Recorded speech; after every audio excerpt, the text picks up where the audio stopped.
Hi, and welcome to our next unit, circles. We're going to divide this into two sections, so you'll see this is called Unit 9A, Day 1. We're going to review circles and their circumference and area. Segments and circles, and we're going to do a little bit new vocabulary. So we'll be talking about different types of segments that you'll find in a circle.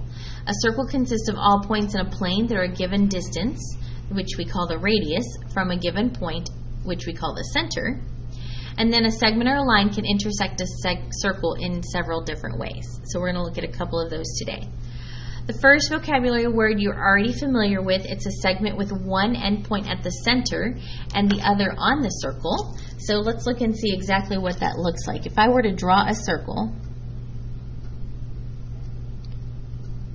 okay, so there's a circle. And a circle, we generally will draw the center of our circles.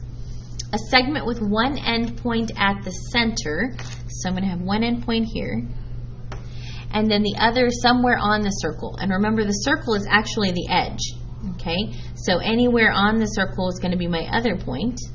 So we're talking about just this segment right here. That segment, we should remember, is called the radius. Okay, and a lot of times you'll see it used with the letter R. Okay? A segment with endpoints on the circle.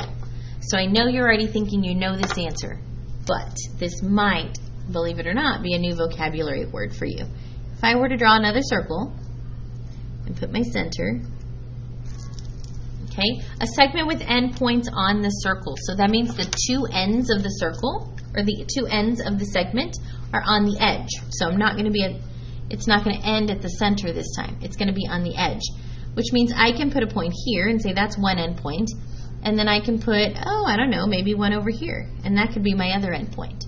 Okay, so when I draw this segment, so notice I didn't say anything about where it had to go through, so it doesn't necessarily have to intersect a center, it just has to have both endpoints on the edge of the circle. That we call a chord of the circle. So that might be a new vocabulary word for you. A segment with endpoints on the circle is called a chord. Okay?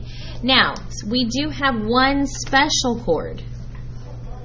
And that special chord is a chord that does pass through the circle center, which means it's made up of collinear radii.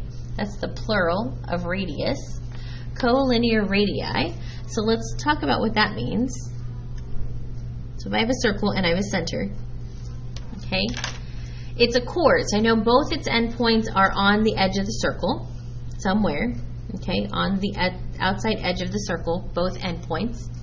And then it does pass through the circle center. So this time it is going to go, it's going to travel and intersect that center.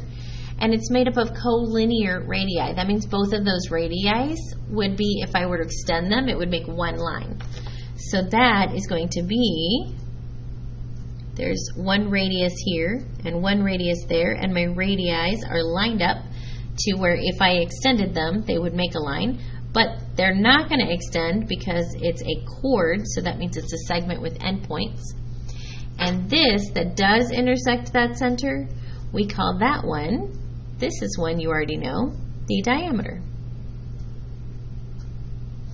And a lot of times you'll see the letter, a lowercase letter d, used for diameter. We usually reserve a capital D for distance, and we reserve the lowercase d usually for diameter. Okay?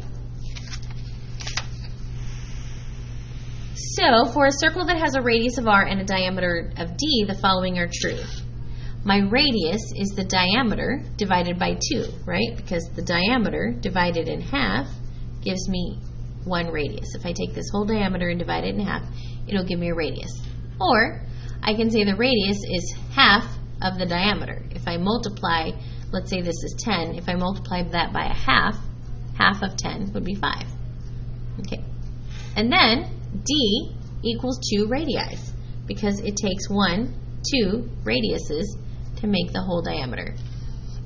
So those are sometimes helpful little informations, different ways to look at how r and d relate to each other. Okay? So in this figure, I want to name all the chords I can see in this picture, all the radii I can see in this picture, and all the diameters that I can see in this picture.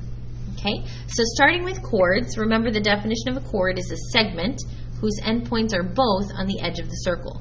Okay, so I can look at this pink segment here and say, okay, definitely EA is a radius, or AE, and you can write that either way, AE or EA. Notice I'm writing it using segment notation, so I use capital letters and I put my segment bar. Okay? But that's not the only chord, because since I have a diameter here, D to B, I can say that DB is also a chord. Okay? DB has an endpoint on both of its endpoints on the edge of the circle, so D to B is a chord, or I could write it BD. I could write it either way. Okay? Now, those are the only segments that are drawn in the picture for me that are connected. Okay? There are other chords I could draw, right? I could draw a chord ED, EC, EB, EA is already drawn for me, or I could draw AB, or AC, or AD, right? I could draw DC, or DA. I could draw BC. So there's other chords I could draw in the picture, but these are the only two chords that are pictured in the picture. Okay? Let's talk about the radii that I can see in the picture. So in this picture, radii that are drawn for me. Remember, a radius starts at the center, or has one end at the center and the other on the edge of the circle. So the most obvious one is going to be this one here, FC, or CF. You can write it either way. And again, since it's a segment, I'm going to use segment notation. But that's not the only one drawn in my picture. Remember, your diameter is made up of two radii. So F to D and F to B are also both diameters. FD or DF and FB or BF. You can write it either way, but you should use good segment notation. Okay?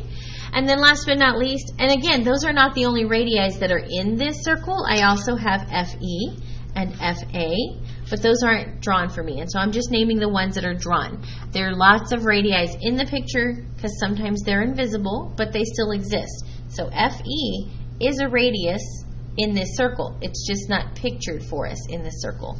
FA is a radius of this circle. It's just not pictured. I'd have to draw it in myself if I needed to use it for some reason. Okay? And then last but not least, our diameter. So my diameter in this picture is the distance from B to D